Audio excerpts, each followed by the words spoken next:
Bonjour à toutes, bonsoir à toutes plutôt. Bonsoir. Bonsoir.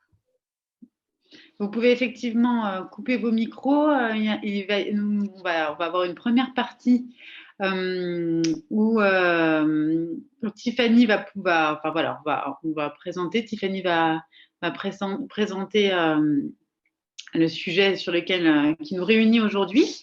Et puis après, il y aura toute une partie de questions-réponses. Donc, vous pourrez vous exprimer librement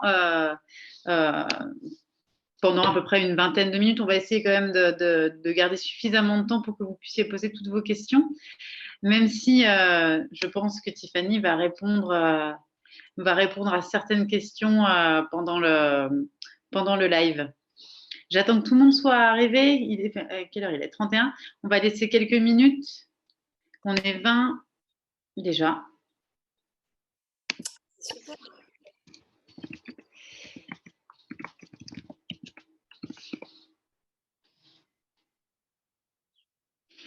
Et puis, on commencera oui, d'ici 2 minutes.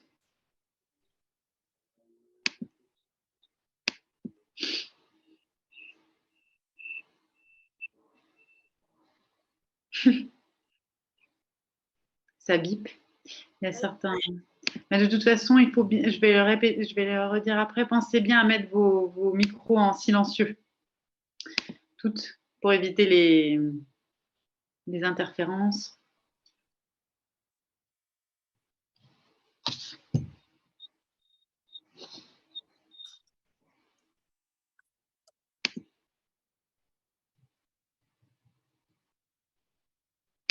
Alors,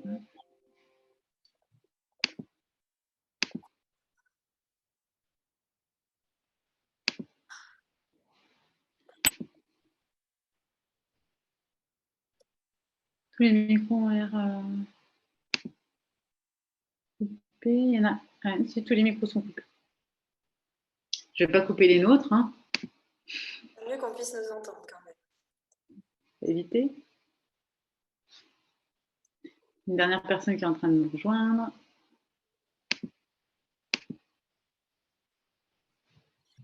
Ça m'a l'air bon.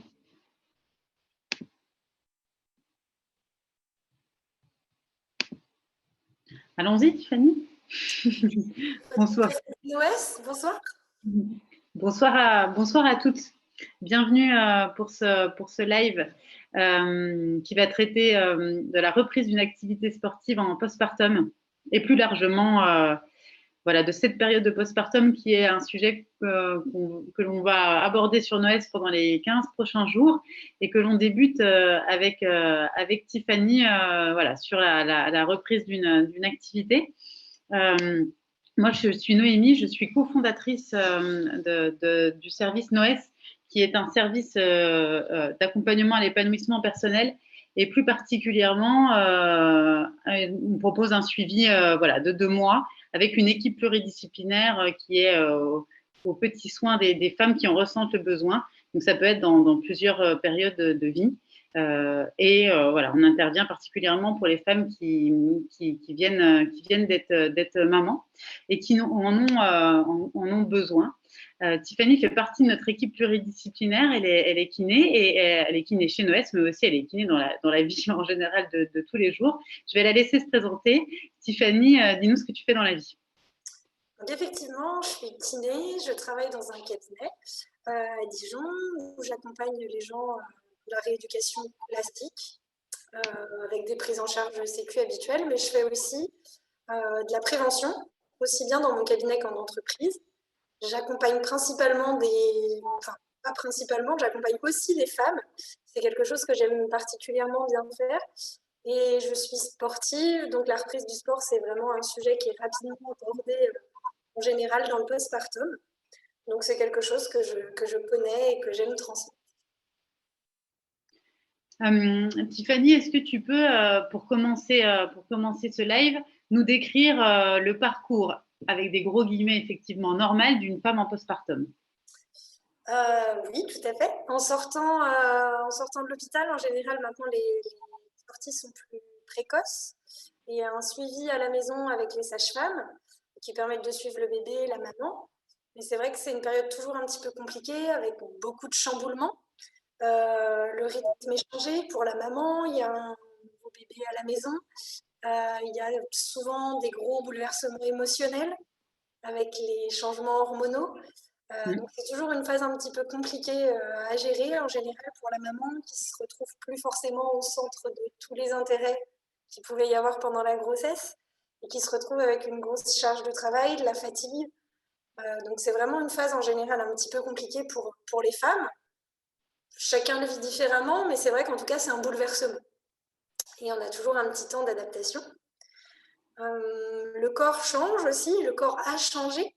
Donc c'est des choses qu'il faut accepter, qu'il faut prendre en compte. C'est pas forcément tout de suite dans l'immédiat, mais en tout cas c'est des choses qui se mettent en place au fur et à mesure et on se rend compte qu'il y a eu du changement. Ça plaît plus ou moins selon les personnes, mais c'est quelque chose qui est réel. Et donc après tout ça, il y a souvent la rééducation qui entre en jeu.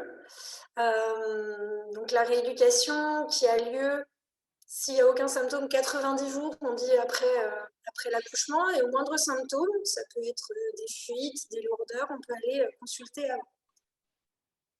La rééducation, ça peut être chez un kiné ou chez une sage-femme. Ça va dépendre un petit peu des gens que vous avez autour de vous, des personnes en qui vous avez confiance, et les techniques peuvent être différentes, mais d'un kiné à l'autre et d'une sage-femme à l'autre aussi. Donc il n'y a pas forcément de préférence à avoir, ça peut être vraiment feeling thérapeute patient à trouver, c'est pas toujours facile, mais voilà. Il y a cette période de la grossesse où notre corps change, mais où on est aussi très accompagné dans ce changement, avec un but bien particulier qui est de porter la vie. Et puis, il y a voilà, ce changement au moment de l'accouchement où on a moins d'attentions qui sont portées sur nous. En tout cas, on fait moins attention à la maman et à la préservation de sa personne que pendant la grossesse, en règle générale. Hein. Je parle pour le côté plutôt prise en charge professionnelle et médicale, parce que au niveau de l'entourage, chacun vit voilà, ce qu'il peut vivre au niveau du niveau familial et du niveau entourage.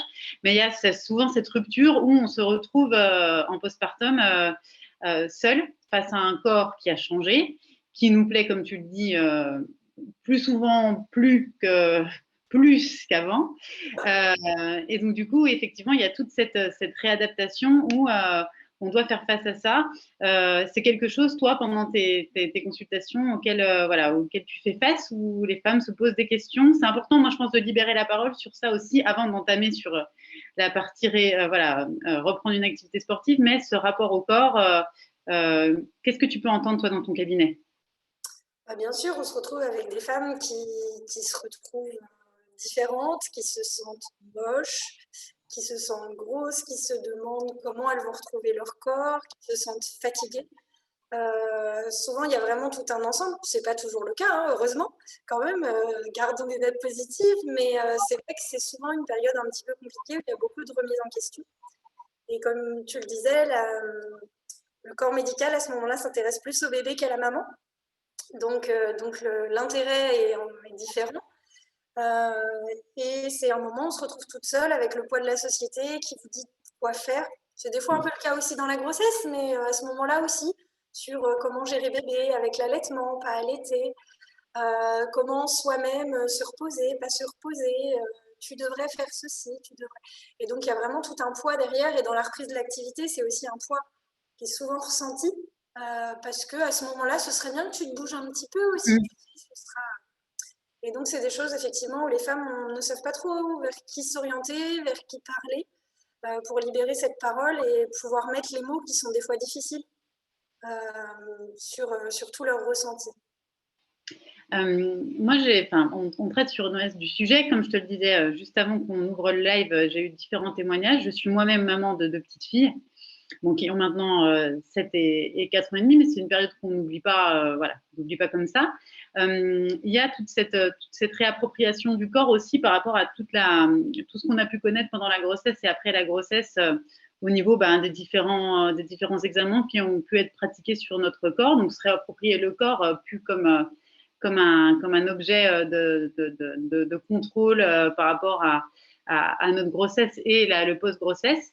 Et donc, du coup, dans la rééducation périnéale, il y a toute cette à nouveau ce rapport au corps où il va y avoir différentes manipulations et on va à nouveau voilà, nous ausculter et avoir un peu ce côté encore intrusif sur le corps. Comment aujourd'hui ça peut être géré dans cette période-là? Alors effectivement, il y a plus ou moins de rapports intrusifs. Ce qui est important en rééducation, en général, ce qui se passe, c'est qu'il y a un bilan qui est établi, qui voit aussi bien les antécédents et tout le facteur émotionnel et psychologique et les cicatrices et le rapport au corps, tout ça c'est évalué, c'est bilanté par un échange en fait. La rééducation, il y a vraiment tout un facteur d'échange qui est important. Je vais revenir juste après sur en général pourquoi on fait la rééducation, mais une fois qu'elle a lieu, en tout cas, ça fonctionne vraiment comme ça. Le but, c'est d'échanger, de réouvrir la question de la sexualité, parce que effectivement, c'est un moment où la libido n'est pas forcément là, ou au contraire, elle est là, mais on ne sait pas quoi faire. Il y a des douleurs, il n'y a pas de douleurs. Toutes ces questions-là, en fait, elles sont traitées. Le côté intrusif, il est mis en question et à partir de là, en fait, il y a le choix de différentes techniques. On n'est pas obligé d'être intrusif. On explique ce qu'est le périnée. Il y a tout un facteur éducation et donc c'est vraiment une prise en charge globale. C'est pas uniquement l'aspect musculaire. Il y a tout qui est pris en compte en fait dans la rééducation. C'est important vraiment de revoir un petit peu les habitudes de vie, les envies et de gérer un petit peu tout ça en fonction vraiment du bilan complet de la personne.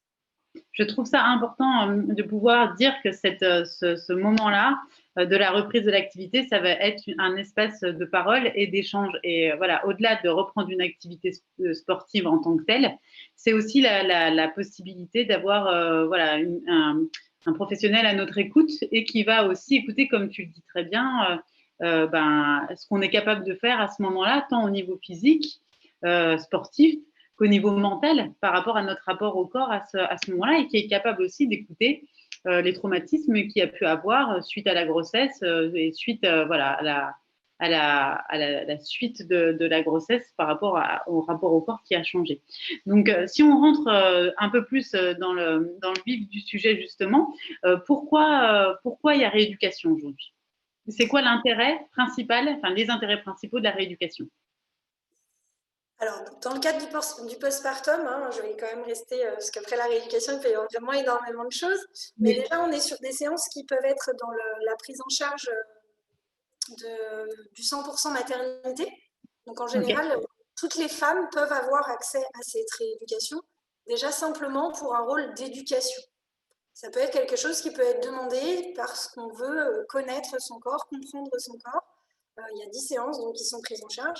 C'est vraiment indispensable si on présente des symptômes. Les symptômes, ça va être des fuites urinaires, ça peut être à l'effort ou ça peut être des difficultés à se retenir, des envies impérieuses, c'est-à-dire très pressantes et qui forcent à courir jusqu'au... Ouais. Il n'y a aucun texte qui est limité. Pardon, il y avait une question. Alors, c'est possible, pardon, Cathy Di Battista, qu'il n'y ait peut-être pas de limite de prise en charge au-delà de 10 séances. Il me semblait que c'était 10 de prise en charge sur le 100% maternité. Peut-être que je me trompe. Mais en tout cas, donc, dans la rééducation, s'il y a des symptômes, c'est vraiment indispensable. Donc, fuite, envie impérieuse. S'il y a des sensations de pesanteur ou de lourdeur, c'est souvent le cas quand même après la grossesse. S'il y a des prolapsus, ça va être vraiment, c'est au-delà de la lourdeur, c'est quand vraiment les organes peuvent descendre les uns dans les autres. C'est pas forcément en lien direct, ça pouvait être présent avant la grossesse, mais ça peut être des choses qui vont être pris en compte. Et des difficultés ou des douleurs, des difficultés à la miction, des douleurs au rapport sexuel ou des difficultés dans ce niveau-là. Tout ça, ça va être pris en compte dans la rééducation. Et donc tout ça, ça peut être vraiment utilisé, testé à ce moment-là. C'est quoi la rééducation exactement? Donc ce que je te disais, un bilan qui va vraiment prendre en compte l'aspect global de la femme, faire un bilan d'où elle en est exactement dans son émotionnel, dans ses connaissances, dans son rapport à son corps, dans sa force musculaire, dans ses éventuels troubles, justement. Est-ce qu'il y a des fuites urinaires, des fuites au gaz, tout ce qui peut la gêner, des douleurs au rapport sexuel, des douleurs à la miction. Après ce bilan, on essaye vraiment d'ouvrir les questions sur la sexualité, sur les habitudes de vie. On pose souvent des questions sur la constipation, ce que je vais vous montrer juste après un petit peu comment fonctionne le périnée, mais tout est en lien au niveau vraiment de la sphère du petit bassin. On parle des habitudes de vie, aussi bien sur l'alimentation qu'hydratation. Et après, donc, on va avoir un travail vraiment qui peut être interne ou externe de renforcement ou de relâchement du muscle en fonction du bilan.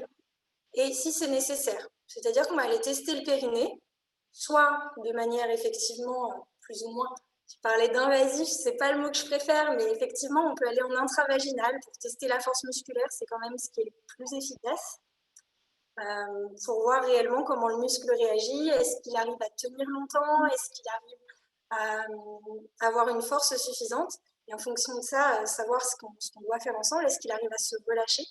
Donc ça, c'est vraiment propre à chacun. Et c'est important d'avoir un bilan personnalisé pour s'en rendre compte. Et puis, voir dans la vie pratique, dans la vie de tous les jours, qu'est-ce qu'il en est. Est-ce qu'il y a certaines activités qui déclenchent des problèmes, des activités qui déclenchent justement des lourdeurs? Est-ce que déjà, dans la vie de tous les jours, reporter le COSI, c'est difficile ou pas? Et quelles sont les gènes qui peuvent être présentes?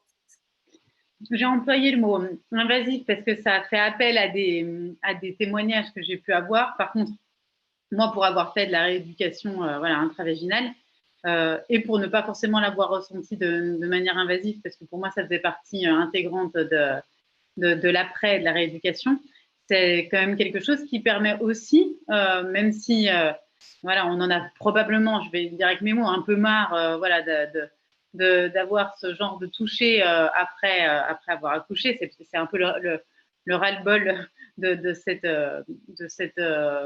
acte-là. Mais malgré tout, ça te permet de te réapproprier. Enfin, moi, en tout cas, ça m'a permis de me réapproprier mon corps parce que tu apprends à ressentir à nouveau des choses, à savoir là où tu as besoin de faire une action. Et quand tu n'as pas forcément appris, parce qu'il faut aussi partir du principe que toutes les femmes n'ont pas appris à contrôler leur périnée et savoir comment fonctionnait le périnée, quand tu ne l'as pas forcément appris avant, moi j'ai un meilleur périnée maintenant après 2 enfants que quand j'étais plus jeune et que je n'avais pas eu d'enfants. Parce que quand tu n'as pas fait de sport et que c'est pas quelque chose avec lequel tu as grandi, c'est pas inné. On n'apprend pas ça. Enfin, on n'apprend pas ça forcément aux petites filles.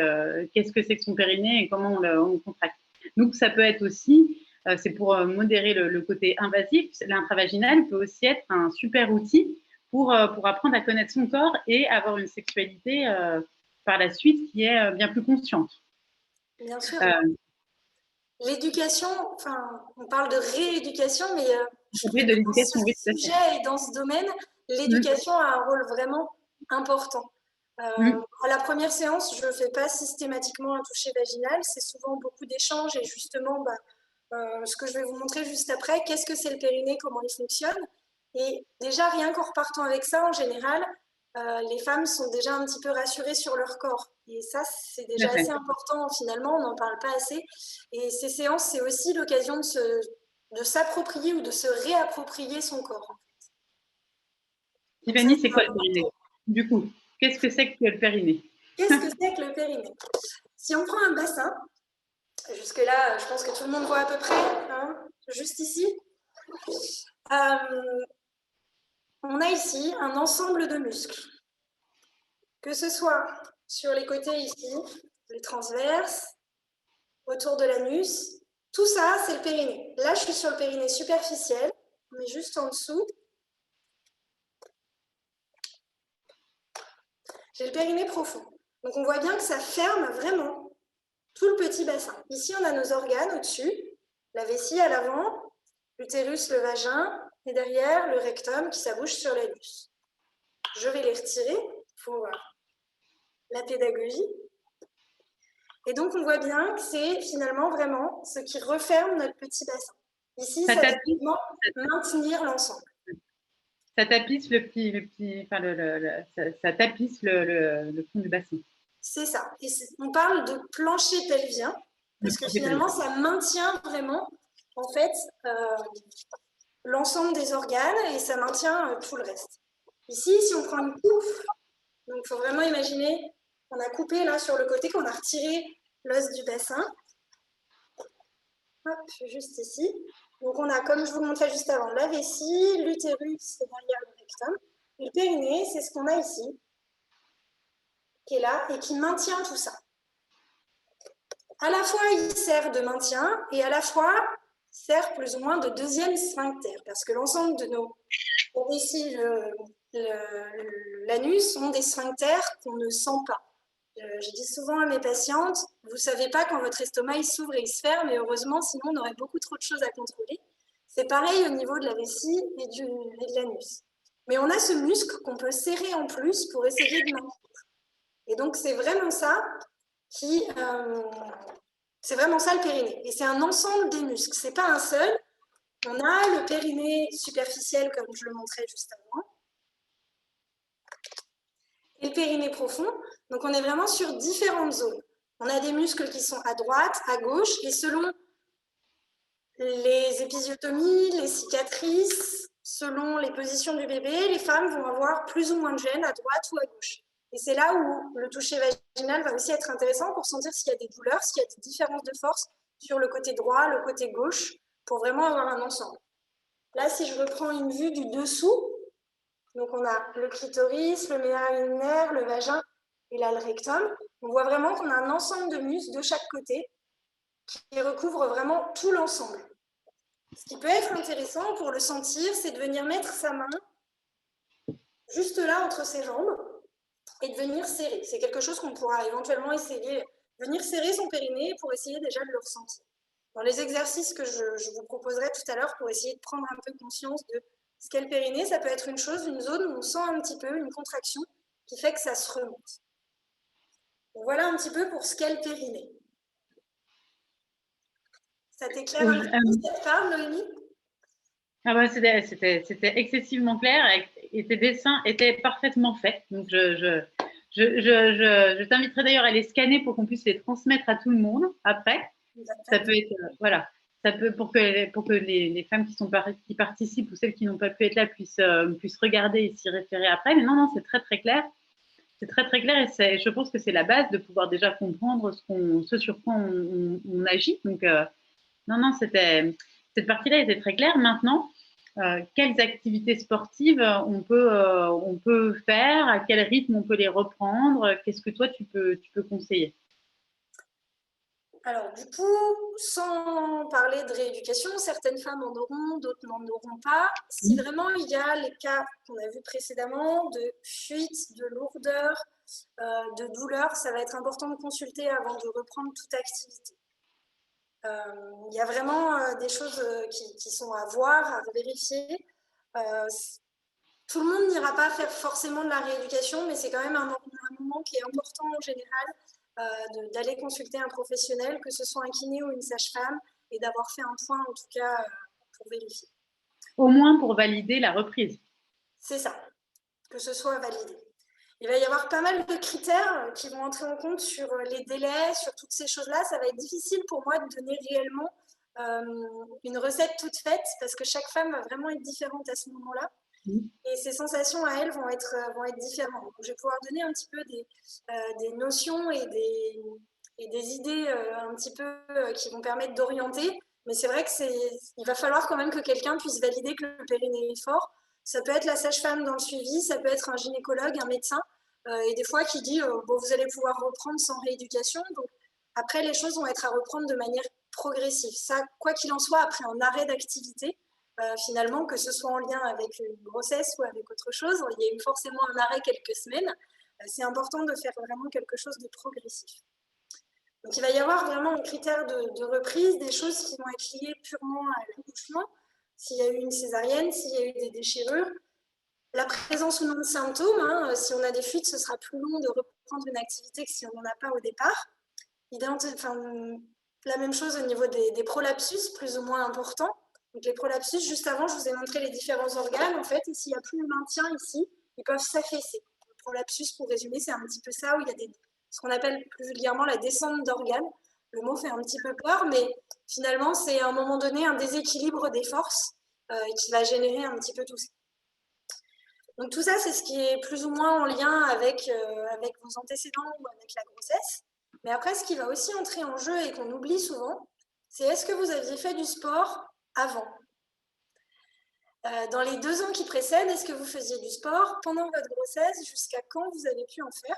Parce que ça aussi, c'est un sujet qui est beaucoup débattu. Qu'est-ce qu'on peut faire comme activité et jusqu'à quand? Et là encore, ça dépend aussi des antécédents de chacune. Mais c'est vrai qu'il est possible de maintenir de l'activité jusqu'à assez tard dans la grossesse. Et ça va jouer sur la reprise après. C'est là où je disais que la pression de la société est des fois un petit peu paradoxale, parce que je trouve que pendant les grossesses, on a plutôt tendance à dire aux mamans, oulala, repose-toi, fais attention, fais-en moins.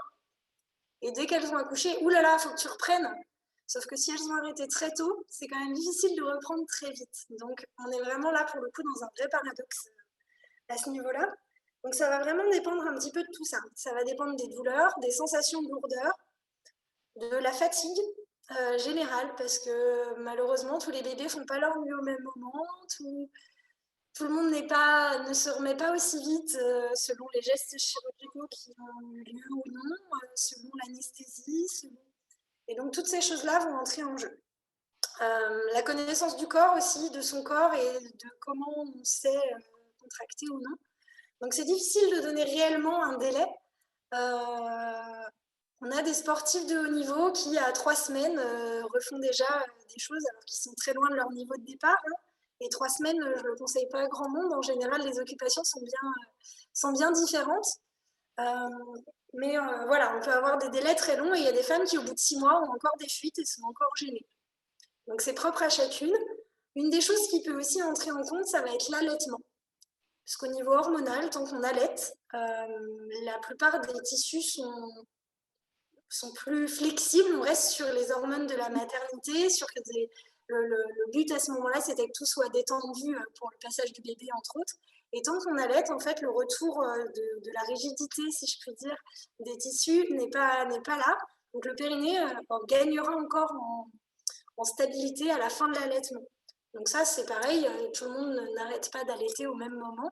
Et ça va jouer aussi un petit peu. Des fois, pour certaines, il suffira d'arrêter l'allaitement pour se sentir un peu plus à l'aise au niveau du confort. Il y a la reprise de l'activité sportive, mais est-ce qu'il y a, enfin, c'est une question ouverte, hein, est-ce que la respiration et les exercices de respiration ne peuvent pas déjà être une réappropriation du périnée et une rééducation en tant que telle? Bien sûr, puisqu'en fait, je n'ai pas utilisé mon dernier petit dessin qu'on a ici, mais le périnée, donc c'est plus ou moins, on disait, le plancher pelvien. À l'avant, on a les abdominaux, à l'arrière, les dorsaux, et au-dessus, on a le diaphragme. Et en fait, tout ça, ça forme vraiment une cage. Au-dessus, on a la cage thoracique, mais en bas, on a vraiment l'abdomen et le petit bassin. Et selon les mouvements en fait, de chacune des zones, il va y avoir des choses qui vont travailler en concomitance. Donc, le diaphragme, c'est plus ou moins lui qu'on utilise, c'est lui qu'on utilise quand on respire. Il va faire des mouvements qui vont faire des mouvements dans les abdominaux et dans le périnée. Et en fonction de tout ça, ça va être important de faire beaucoup d'exercices de respiration pour se réapproprier quels mouvements se font quand justement mon diaphragme bouge. Est-ce que mon ventre gonfle? Est-ce que mon ventre ne se gonfle plus? Est-ce que j'arrive à serrer mon périnée quand j'inspire fort, quand je souffle? Donc la respiration, en général, on l'associe toujours au travail de contraction, soit au départ pour la synchroniser, soit à un moment donné pour la désynchroniser et permettre que, peu importe comment on respire, on puisse contracter. Mais c'est déjà une première approche, même effectivement de partir sur du sport, déjà d'aller sur de la respiration et de sentir un petit peu ce qui se passe dans son corps. Est-ce qu'on se met la pression pour reprendre? Est-ce qu'on se met la pression? Ben non. Il faut savoir un petit peu pourquoi on a envie de reprendre. Est-ce que c'est pour soi? Et si c'est pour soi, est-ce que c'est parce qu'on a des objectifs sportifs? Est-ce que c'est parce qu'on a envie d'avoir un corps plus ferme? Est-ce que c'est parce qu'on a envie de perdre du poids? Et selon les objectifs là, effectivement, l'activité vers laquelle on va s'orienter sera différente. Si c'est juste, si c'est pour avoir un corps plus ferme, on va vraiment plus s'orienter sur les parties qui sont moins fermes. Souvent, c'est quand même le ventre qui a été le plus traumatisé après tout ça, si je puis dire, même si c'est pas un mot que j'aime bien. Mais c'est souvent ce que les femmes viennent me dire, regardez mon ventre.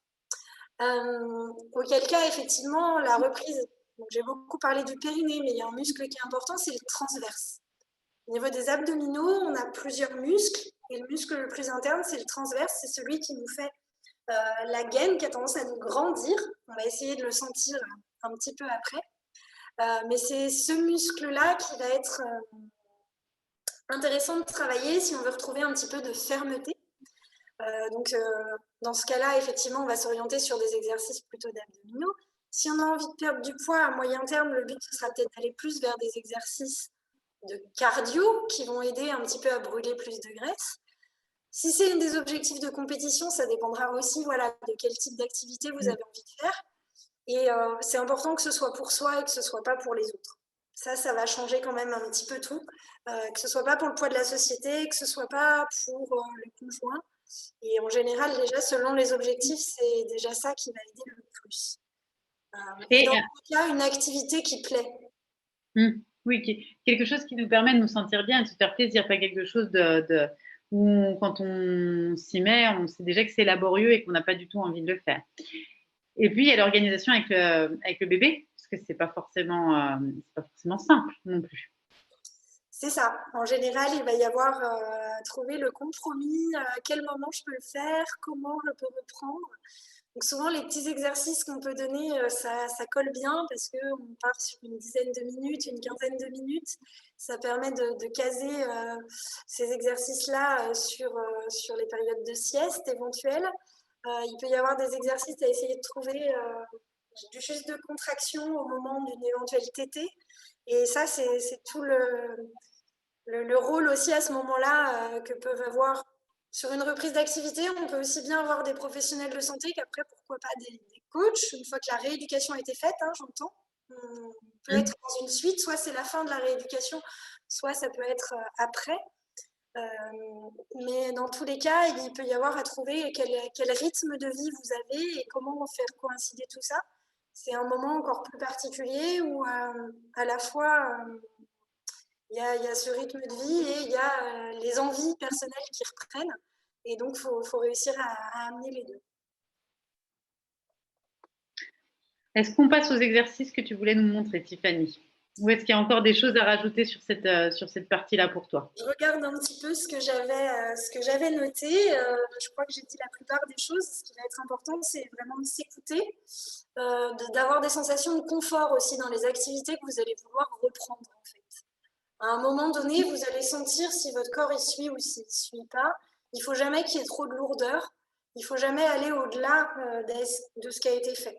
Et dans tous les cas, il faut se dire qu'il y a eu un arrêt de l'activité sportive. S'il y a vraiment des vraies sportives, si je puis dire, celles qui en faisaient déjà avant et qui avaient des habitudes, c'est celles qui sont les plus frustrées à la reprise parce qu'elles aimeraient reprendre comme s'il n'y avait pas eu d'arrêt.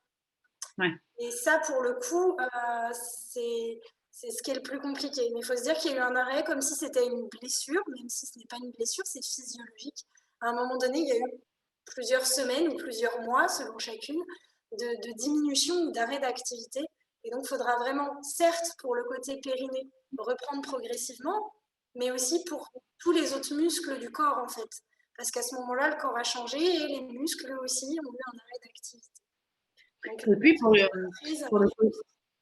pour le côté fatigue, on n'en parle pas, enfin, je pense que des fois, on n'en parle pas assez, mais reprendre aussi une activité sportive, c'est pas comme si c'est pas comme si on reprenait une activité sportive après quelques mois d'arrêt où on s'était reposé. On reprend une activité sportive après quelques mois d'arrêt et où le corps physiquement a été éprouvé au niveau de la fatigue, au niveau des nuits qui sont quand même pas optimales, la fatigue de l'acte en lui-même, de l'accouchement et de la grossesse, puis la fatigue des premiers mois, quoi. Donc, faut un peu de douceur aussi avec soi-même dans ces moments-là où faut pas, voilà, on part pas avec un corps qui est dans des conditions physiologiques optimales. Exactement. Au final, ça touche l'ensemble du corps, c'est ce qu'on disait tout à l'heure, il y a les hormones qui rendent le côté émotionnel des fois difficile à gérer, il y a le côté musculaire qui a changé, il y a éventuellement des kilos de plus, il y a la fatigue, aussi bien des mois précédents que la fatigue du moment.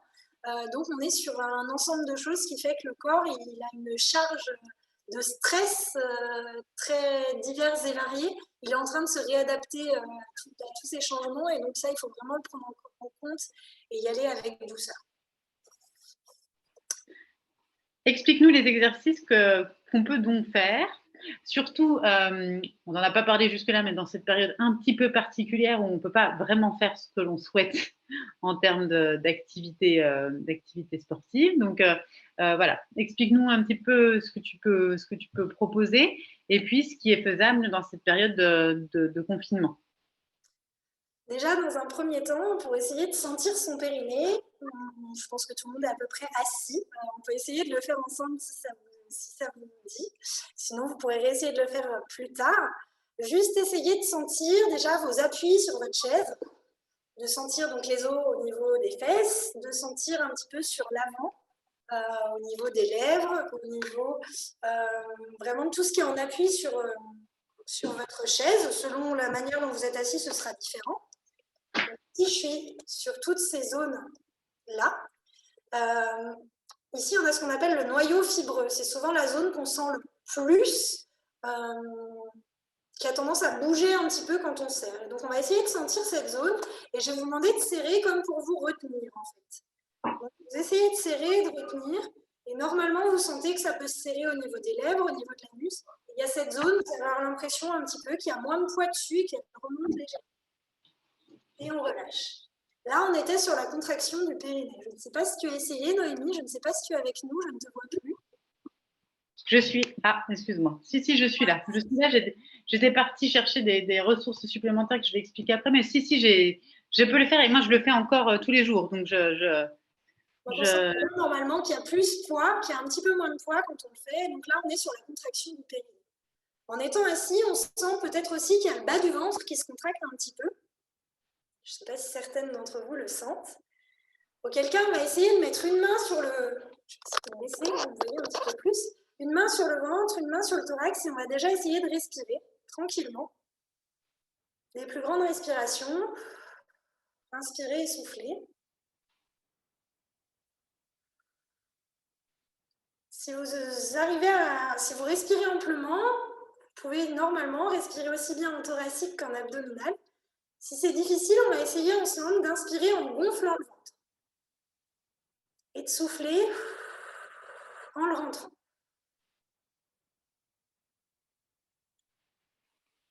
Essayez de faire ça doucement.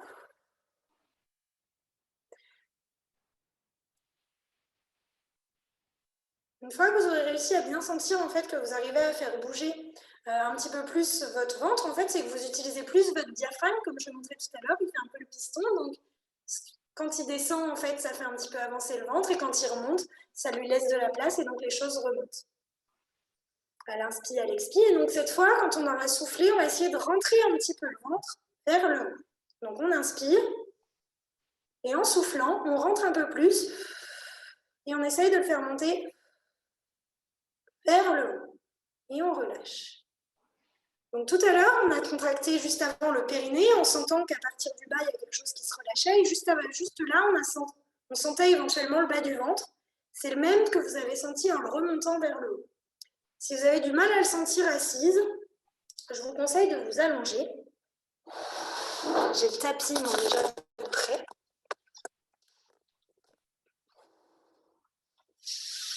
L'idéal, c'est de s'allonger sur le dos. On voit encore, je vais baisser un petit peu. Hop, voilà. Mettre une main sur le ventre et vraiment sentir au niveau de la respiration qui se gonfle et qui se relâche. Et alors après, je vais vous montrer mon ventre et profitons-en. Donc, on inspire, on gonfle. Et quand on souffle, on essaie vraiment d'avoir une impression de vague qui fait que le ventre remonte vers le haut. Il faut avoir l'impression qu'on s'allonge, en fait. Il ne faut vraiment pas que ça fasse creuser le bas du dos. Au niveau du transverse, c'est vraiment le muscle qui va vous permettre ici de serrer la taille. Je ne sais pas si on arrive à voir. Quand je serre, là, ça me grandit en fait. Il permet à la fois de rentrer le ventre et d'agrandir un petit peu la taille. Donc ça va être important de sentir un petit peu ces différentes sensations. Quand vous vous réappropriez un petit peu vos muscles, ce qui est important, c'est pas de chercher à faire les choses fort, c'est d'essayer d'aller chercher tranquillement les sensations, de nouveau de contraction, de maintien et de relâchement. Souvent, le relâchement, ça aide à sentir que ça se contractait, parce qu'on n'est plus bien sûr que est-ce que ça se contractait. Donc c'est important de sentir qu'on a tenu, parce qu'au moment où on relâche, on se dit ah oui, il y avait bien quelque chose qui tenait. Et ça, au départ, c'est déjà suffisant. Une fois qu'on le sent bien, l'idée, ça va être de le répéter et d'essayer de ne pas faire plus fort, mais de faire plus loin. Cette fameuse vague au niveau du ventre, avoir l'impression qu'on l'emmène un petit peu plus loin en soufflant un peu plus. Ça, c'est déjà des bases vraiment importantes. Et après, en changeant un petit peu les positions, en essayant de le faire à quatre pattes, puis debout, pourquoi pas essayer de le contracter, de le tenir aussi bien le périnée que le transverse en marchant. Ça va permettre au fur et à mesure de le faire dans de plus en plus d'activités, de le refaire pourquoi pas au tout début sur un saut, deux sauts, parce que souvent les sauts, c'est ce qui est plus compliqué. Avant une reprise de course à pied, ce que vous pouvez tester, ça peut être de faire quelques sauts, une dizaine de sauts, et voir s'il n'y a pas de sensation de lourdeur. C'est des petits tests comme ça qui sont utiles un petit peu pour reprendre confiance et vérifier que tout va bien. Une fois qu'on maîtrise un petit peu son périnée et son transverse, on les utilise dans de plus en plus d'activités qui permettent un petit peu de se réorienter vers ce vers quoi on veut tendre. Et puis, les exercices de respiration que tu as pu nous montrer, c'est faisable en allant promener notre bébé en poussette, c'est faisable en donnant le sein, c'est faisable à plein de moments différents puisque ça fait travailler différentes postures, je suppose. Exactement. Initialement, c'est bien de prendre le temps de se poser pour ressentir. C'est vrai que c'est vraiment le plus important, ça va être de sentir de nouveau vos muscles qui se contractent, de réussir à la fois de contracter fort et à la fois de contracter longtemps et de réussir que vous arrivez à sentir un petit peu un ensemble, aussi bien au niveau du périnée que du transverse, et après le transposer un petit peu à toutes vos activités. Ça peut être en position assise pendant qu'on donne le sein, ça peut être pendant qu'on prépare un repas en étant debout, effectivement en marchant. Plus on va aller vers du mouvement et du mouvement de plus en plus fort, plus ce sera difficile. Donc ce sera à faire de manière progressive pour bien le sentir et au fur et à mesure se rapprocher effectivement de ce qu'on veut, mais ça va être des exercices faciles pour permettre un petit peu au fur et à mesure de se réapproprier son corps et de s'orienter vers du sport. Moi, je voulais vous donner 3 ressources supplémentaires que j'ai pu utiliser. Alors, je ne sais pas si on va voir. Il y avait Périnée, arrêtons le massacre, qui est intéressant. C'est 2 livres de Bernadette de Gasquet, qui est assez connu dans le côté voilà, alternatif au niveau des abdos en particulier. Il y a abdominaux, arrêtons le massacre, et Périnée, arrêtons le massacre. Et je voulais vous en conseiller un qui n'a pas forcément de lien direct avec la reprise du sport postpartum, mais qui est pour moi un classique, qui est Lâchez-nous l'utérus de Fiona Schmidt sur l'injonction qu'on peut nous faire. Et moi, si je peux vous conseiller quelque chose, et c'est le sous-titre et en finir avec la charge maternelle, c'est foutez-vous la paix. Par contre, si jamais effectivement vous n'avez pas particulièrement envie, comme le disait Tiffany, vous, de refaire du sport, laissez-vous le temps de retrouver cette envie, laissez-vous le temps voilà, de vous réapproprier vos désirs, mais ne le faites pas si jamais ce n'est pas quelque chose qui vous, voilà, qui vous motive personnellement. Ça viendra, voilà, chaque chose en son temps, et faites-le pour vous. Faites-vous plaisir et faites-vous du bien, mais faites les choses pour vous et pour vous satisfaire personnellement.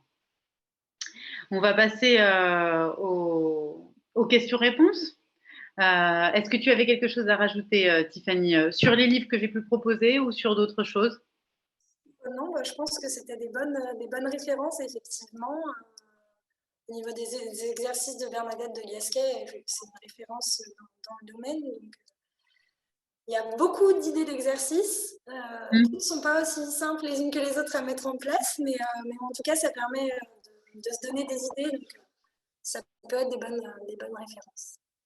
Oui, puis il faut avoir la motivation de le faire seul. C'est pas facile. Moi, je les avais achetés à ce moment-là, et puis je suis la première à pouvoir dire que je les ai pas forcément testés en profondeur, parce que c'est bien aussi d'avoir quelqu'un qui est avec nous et qui nous, voilà, qui nous accompagne. Donc, d'où l'intérêt aussi après de se tourner vers des professionnels, parce que ça nous permet de nous corriger aussi si on n'a pas forcément la sensation de bien faire, et puis ça permet d'avoir, comme on le disait aussi dès le départ, une écoute et un accompagnement qui est personnalisé. Donc voilà, c'est des ressources que je considère comme complémentaires, mais pas effectivement forcément fondamentales quand on souhaite être accompagné et qu'on a besoin d'avoir quelqu'un. C'est ça. Chaque femme sera différente. Certaines auront besoin de plus d'accompagnement que d'autres, et certaines trouveront leur compte aussi dans Dans certaines cultures. l'autonomie, oui. La parole est ouverte, donc je vous laisse poser les questions que vous souhaitez poser. Alors, il y a Caroline qui dit: je suis accompagnante à la naissance en cas de césarienne d'urgence, ou pas d'ailleurs. Quels peuvent être les exercices adéquats?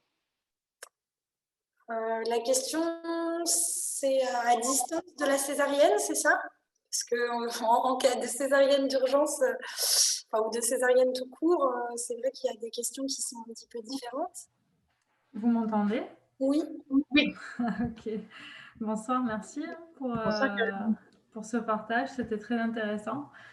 Oui, bien évidemment, c'est éloigné de la césarienne, mais sachant on imagine dans cette césarienne donc, non programmée qu'il y a effectivement eu un travail de fait déjà sur le périnée.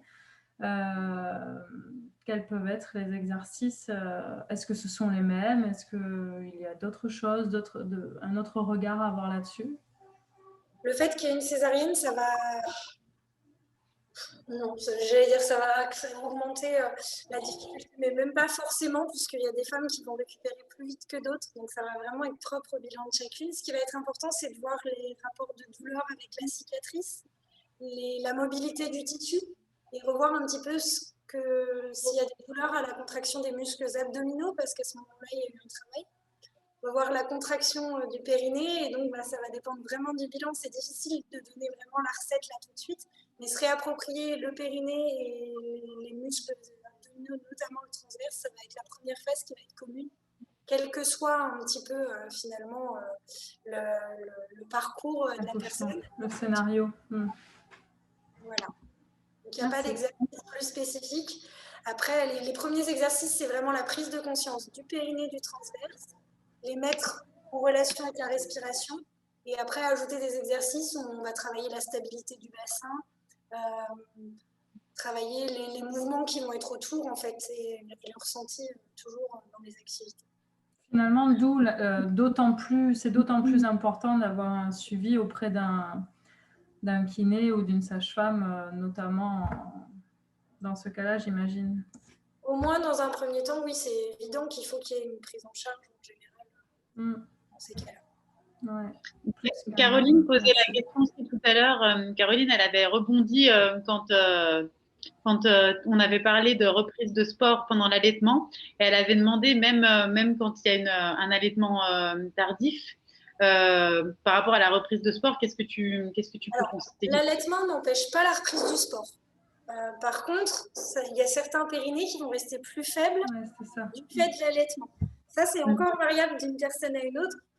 On arrive toujours à renforcer encore plus, malgré tout. Les hormones, oui, restent les mêmes, même pour l'allaitement très tardif. Il faut vraiment qu'il y ait des hormones pour qu'il y ait production de lait. Et c'est ces hormones qui agissent un petit peu sur le fait que le corps est plus souple, aussi bien au niveau des tissus ligamentaires que des tissus musculaires. Plus même au niveau ligamentaire, il me semble, que je revérifie. Mais du coup, c'est vrai que s'il y a moins de rigidité un petit peu partout, c'est un peu plus difficile. Ça n'empêche pas une reprise du sport. On peut vérifier la force du périnée. Simplement, il y a certaines femmes qui, au moment du passage de l'allaitement ou à la fin de l'allaitement, se rendent compte que ah oui, ça va encore mieux. Il y a moins la petite gêne qui pouvait rester, elle disparaît à ce moment-là. Oui. Donc, il n'y a pas nécessité d'arrêter l'allaitement pour reprendre le sport. Loin de là. Beaucoup de femmes. C'est une explication, c'est une explication qu'on peut donner aux femmes si elles ont l'impression qu'il y a encore une petite gêne. L'allaitement peut être peut favoriser le fait que le périnée ne soit pas au maximum de sa de sa stabilisation pendant Oui, l'allaitement? dans tous les cas, effectivement, il y aura un changement à l'arrêt de l'allaitement.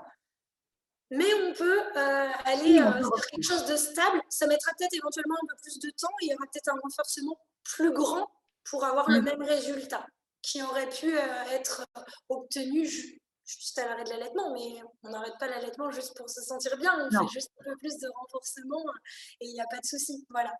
Il y a Laura qui demandait justement si les douleurs ligamentaires pouvaient également être expliquées par l'allaitement quand on reprend le sport.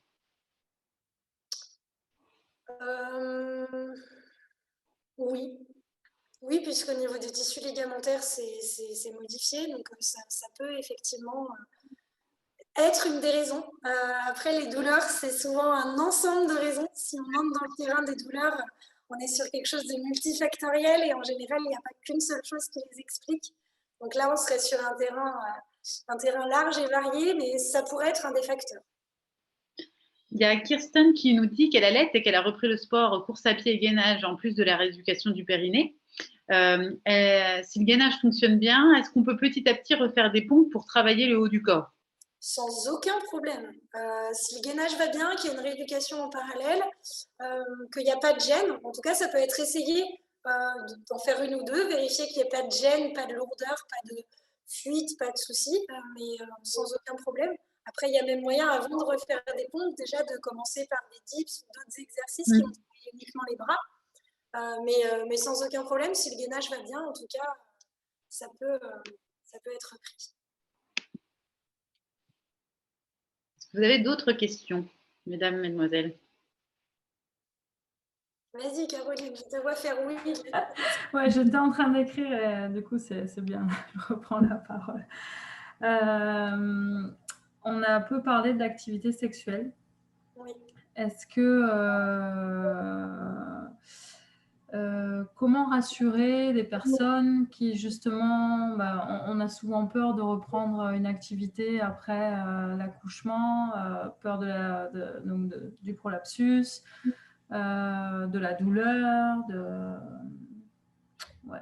Comment rassurer? Est-ce que, encore une fois, toujours indiquer un suivi auprès d'un kiné, c'est finalement la clé ou je ne sais pas, quel est votre point de vue là-dessus? La connaissance de leur corps et leur rapport à elles avec leur corps va être...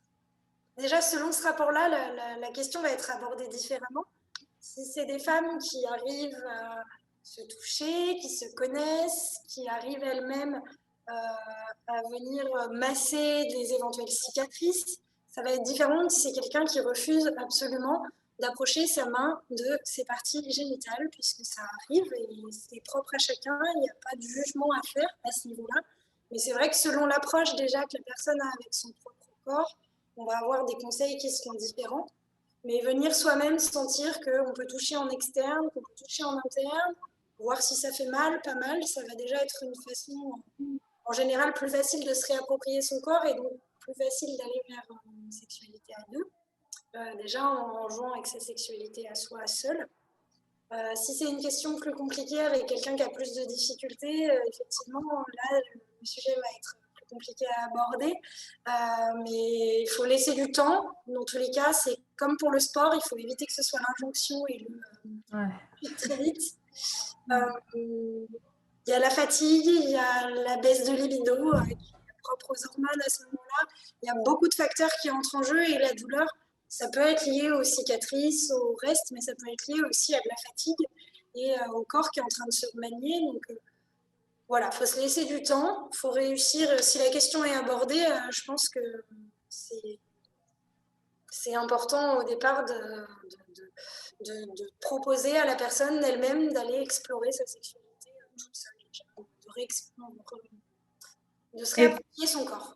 Ouais, et peut-être aussi ouvrir une sexualité plus large, dans le sens où la sexualité pénétrative n'est pas forcément une sexualité exclusive. On peut aussi ouvrir une sexualité plus large et redécouvrir d'autres aspects de la sexualité sur les premières semaines.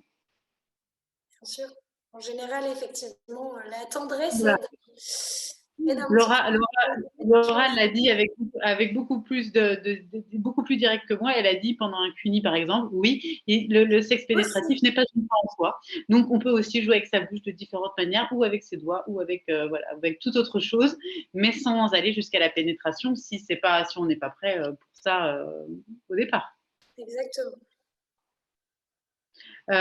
Laura,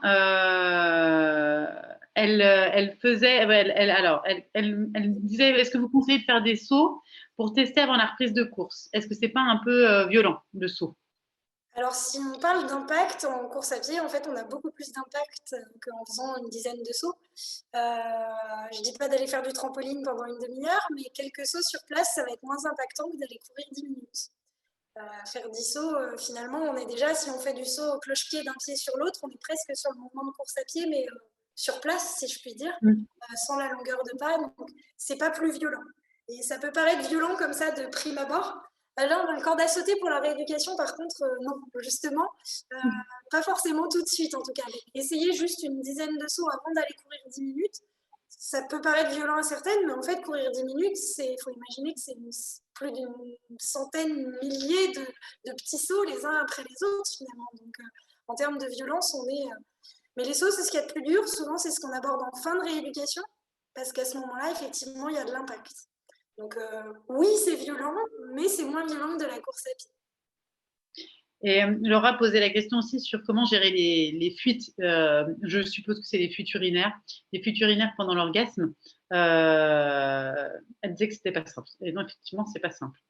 C'est pas simple parce qu'effectivement, au moment de l'orgasme, il y a un relâchement général. Même à la rigueur, ça peut aller plus loin et il peut même y avoir naturellement des jets plus ou moins d'urine. Donc, je dirais comment le gérer. La manière la plus simple serait de pouvoir aller aux toilettes avant, ça peut éviter. Et après, c'est grâce à de la rééducation que ça ira mieux à ce moment-là. Ça fait partie des choses effectivement qui sont compliquées aussi bien d'échanger avec son partenaire que d'échanger en rééducation. Mais en rééducation, c'est aussi des choses qu'on a. Et donc, en rééduquant son périnée, les fuites vont réduire. Il n'y a pas de solution là tout de suite maintenant pour les éviter. C'est que la contraction permette un petit peu le maintien à ce moment-là. J'ai parlé beaucoup souvent de force et de relâchement. En rééducation, on a aussi toute une partie qui peut être liée à une hyper-activité de la vessie. J'en ai pas parlé jusque-là parce que c'est un petit peu moins en lien avec le postpartum, mais bon, on a tous tout un tas de choses qui peuvent faire qu'on a aussi l'hyperactivité de la vessie. Et ça pourrait être à travailler au niveau des habitudes de vie, au niveau des contractions réflexes. Des fois, ça peut être aussi ça qui est présent à ce moment-là. Et donc, il y a d'autres choses un petit peu à travailler aussi là-dessus. Donc là, malheureusement, la seule réponse, ce sera rééducation. S'il y a fuite, il y a besoin de travailler réellement le muscle. Et la communication avec son partenaire ou sa partenaire pour effectivement prévenir ce genre de petites mésaventures qui peuvent arriver dans la reprise de la sexualité. Tout à fait. Est-ce que refaire de la rééduque périnéale est possible à 6 mois postpartum? Oui, c'est possible tout le temps. Toute la vie. Tous les moments de la vie. On parle là de rééducation en postpartum, mais le postpartum, il y a des femmes qu'on voit 18 mois après l'accouchement. Finalement, c'est un large postpartum. C'est possible n'importe quand après l'accouchement, mais c'est aussi possible n'importe quand, toutes les phases de la vie. Même des femmes qui n'auraient pas d'enfants, on fait de la rééducation périnéale pour tous les symptômes dont j'ai déjà parlé. On fait aussi au moment de la ménopause, parce que, ça pourrait être même sans qu'il y ait la ménopause, mais c'est les phases de fragilité un petit peu de la vie où il y a des changements hormonaux, entre autres, qui vont faire un petit peu que nos corps se changent. Donc la rééducation peut se faire à n'importe quel moment. Là, je lis du coup dans la suite que les fuites sont réapparues à la reprise du sport. Donc c'est qu'effectivement, au niveau du périnée, il y avait suffisant pour les activités de la vie, mais il n'y avait peut-être pas encore assez pour une reprise. Donc réduire peut-être un petit peu ta quantité de sport, voir si ça tient, réentraîner un petit peu si tu as déjà eu de la rééducation, parce que la question c'était refaire. Donc revoir des exercices que tu as déjà faits et au fur et à mesure les réadapter avec ta reprise du sport. Ça peut être carrément réentamé, il n'y a pas de date pour faire de la rééducation. Mais si tu sens les choses, tu peux aussi réduire ta quantité et essayer de bien te mettre en conscience au niveau de ton périnée et des exercices que tu fais, de sentir au départ que tu contractes dans tes activités. Voilà. J'espère que ça t'a à peu près correspondu. Je n'ai plus le prénom de la personne qui a posé la question. C'est Laura. Laura, voilà, j'espère que ça répond à peu près à ta question. Est-ce que d'autres participantes, femmes qui sont présentes, souhaitent poser des questions?